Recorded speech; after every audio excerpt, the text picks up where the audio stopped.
Imaginez une enfant qui, à 7 ans, écrit ses premiers vers en secret, dans un cahier vert. Sa mère pianiste lui transmet la musique, son père érudit fonde le musée des beaux-arts de Moscou. Marina, elle, grandit entre Moscou et l'Europe, baignant dans la musique, l'art et les langues. Dès ses premiers recueils, on sent une fulgurance. Ses vers sont électriques, fragmentés, pleins de tirets et d'exclamations. Elle n'écrit pas de poèmes, elle lance des éclairs. Elle est née en 1892, dans un monde qui va bientôt se fissurer. La révolution éclate, son mari, Sergueï Efron, rejoint les armées blanches.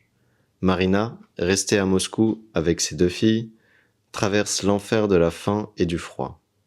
Pendant ces années, elle écrit dans un cahier, accrochée aux mots comme à une bouée de sauvetage. Sa fille cadette, Irina, meurt de faim. Rien n'arrête sa plume. J'écris sur du mauvais papier, mais de bonne foi, dit-elle. En 1922, elle fuit à Berlin, puis Prague, puis Paris. Elle retrouve son mari, mais l'exil est un poison pour elle. Je ne suis pas une émigrée, je suis une déracinée, dit Marina. À Paris, on la trouve trop intense, trop russe. Ses poèmes sont d'une honnêteté violente. Elle vit dans une pauvreté extrême, méconnue, refusant de modifier son style pour séduire. Sa poésie devient un monologue déchirant avec la patrie perdue, avec Dieu, avec l'amour impossible. Et puis, le drame. En 1937, sa famille rentre en URSS, croyant peut-être à une possibilité de retour. L'illusion est brève. En 1939, sa fille Ariane est arrêtée et envoyée au goulag. Peu après, son mari Sergueï Efron est à son tour emprisonné.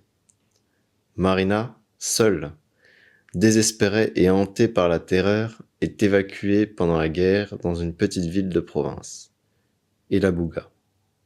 Le 31 août 1941, accablée par la solitude, le désespoir et une détresse matérielle insoutenable, elle met fin à ses jours.